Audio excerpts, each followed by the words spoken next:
Hey guys, welcome back to the ज्ञान की गरीबी यूट्यूब चैनल। दरअसल कल ही मैंने एक वीडियो बनाया था जिसमें मैंने आपको पेलोड्स डाटा प्रोडक्ट, ये जो एक पीडीएफ है इसरो की, जो 1800 पेजेस की पीडीएफ है, उसको मैंने एक्सप्लेन करना शुरू कर दिया था। तो आज पार्ट 2 है। आज हम बात करने वाले हैं मिशन डिस्क्रिप्शन, जो कि चैप्टर 1 में आता है। तो हम 1.3.1 मिशन ओवरव्यू से शुरू करेंगे। तो दरअसल जो हमारा चंद्रयान 2 था, ये एक हाईली कॉम्प्लेक्स मिशन था। इसके साथ बहुत ही क्रिटिकल इवेंट्स हुए थे। और दरअसल ये जो फेज़ था, ये 2 भागों में बटा हुआ था। तो जो हम आपको आगे बताएंगे, भाग जो पहला आता है उसके बारे में आज अभी हम बात करेंगे। तो दरअसल पहला भाग आता है प्रक्षेपण का, मतलब लॉन्चिंग का। तो जब ये हमारा लॉन्च हुआ चंद्रयान 2, ये एक कॉम्पोजिट मॉड्यूल था, यानी कि लैंडर और ऑर्बिटर दोनों स्टैक्ड थे, मतलब एक दूसरे से चिपके हुए थे लैंडर और हमारा ऑर्बिटर। इन दोनों का जो वज़न, कुल वज़न था, वो था 3846 किलोग्राम्स, जो कि प्रक्षेपित किया गया था अर्थ पार्किंग ऑर्बिट में। ये ऑर्बिट जो था वो 170 किलोमीटर से लेकर 40,451 किलोमीटर, मतलब करीब 40,000 किलोमीटर से लेकर 170 किलोमीटर के एक ऑर्बिट बनाया गया था, जिसके अंदर इसको प्रक्षेपित किया गया था 22 जुलाई 2019 में। तो करीब 5 सक्सेसफुल ऑर्बिट मनूवर्स के बाद ये जो हमारा स्टैक था, इस स्टैक को हमने भेज दिया लूनार ट्रांसफर ट्रेजेक्टरी के पास 14 अगस्त 2019 को। फिर ट्रांसफ़र फेज़ के ऊपर आते हैं हम, लूनार ट्रांसफ़र फेज़। तो इस बार कुछ 6 दिनों के बाद जो हमारा स्टैक था वो ट्रांसफ़र ट्रेजेक्टरी के पास आ गया और ये मतलब इंसर्ट हो गया एक लूनार ऑर्बिट, मतलब एक लूनार ऑर्बिट में। करीब 20 अगस्त 2019 को ये थ्रस्टर्स फायर कर रहा था, जिसके कारण ये जा सकेगा हमारे लूनार ऑर्बिट में। तो ये पहुंच भी गया था कुछ देर के बाद। फिर मून सेंट्रिक फेज, दरअसल 4 मैन्यूवर्स करने के बाद हमारा जो यान था वो 100 किलोमीटर बाय 100 किलोमीटर के एक ऑर्बिट में पहुंच गया, जिसके बाद ऑर्बिटर एंड लैंडर मॉड्यूल जो थे उसका हमने विलगाव देखा।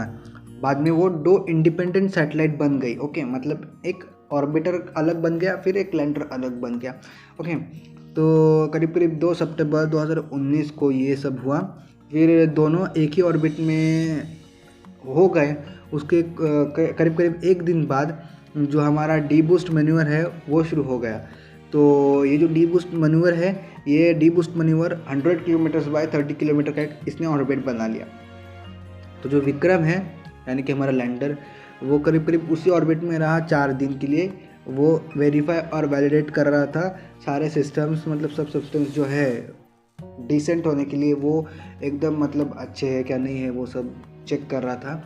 और उसी वक्त जो हमारा OHRC यानी कि ऑर्बिटर हाई रेजोल्यूशन कैमरा जो था, वो एक हाई रेजोल्यूशन वाली 0.3 मीटर की एक लूनार मिशन एक डेट भेज रहा था, यानी कि एक आसान भाषा में बताओ तो एक लैंडिंग साइट वो लोग खोज रहे थे उस समय हमारा OHRC के ज़रिए।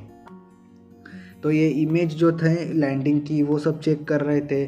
करीब 10 घंटे पहले, मतलब लैंडिंग के 10 घंटे पहले जो डाटा था वो डाउनलोड किया गया था, एनालाइज किया गया था। उसके बाद विक्रम लैंडर के अंदर वो डाटा फिर से भेज दिया गया, मतलब लैंडिंग के 4 घंटे पहले जो डाटा था वो फिर से भेज दिया गया कि तुम्हें इस जगह पे लैंड करना है, 4 घंटे बाद तुम इस जगह पे लैंड करने वाले हो, ऐसे विक्रम लैंडर को बता दिया गया।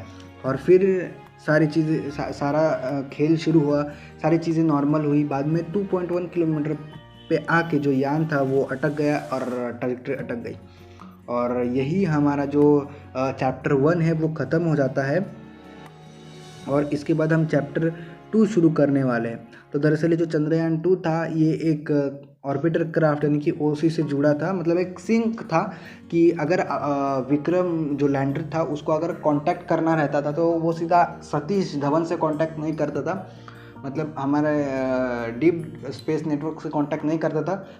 विक्रम लैंडर सीधा हमारे ऑर्बिटर को भेजता था कुछ संदेश जो भेजना है वो, और फिर ऑर्बिटर हमें भेजता था जो संदेश लैंडर ने भेजा है वो, ऐसे कुछ था उनका, ऐसे यहाँ लिखा गया है उन्होंने। सो ये एक हमारा चैप्टर 1 कंप्लीट हो चुका है यहाँ। फिर अगली वीडियो में, इसके कल के वीडियो में हम चैप्टर 2 से करीब शुरुआत करने वाले हैं। चैप्टर 2 फाइन चैप्टर 1 ही अभी, चैप्टर 2 मतलब चैप्टर 1 कंप्लीट नहीं हुआ, चैप्टर 2 अभी तक शुरू नहीं होगा। ओके, चैप्टर 1 अभी तक जारी है। तो इसके बाद हम अगले विषय में आज हम बात करेंगे कि आगे हम सारे जो ऑर्बिटर पेलोड्स है उसके बारे में जानेंगे। तो यही वीडियो यहाँ मैं समाप्त करता हूँ। मिलते हैं अगली वीडियो में, तब तक के लिए जय हिंद, वंदे मातरम।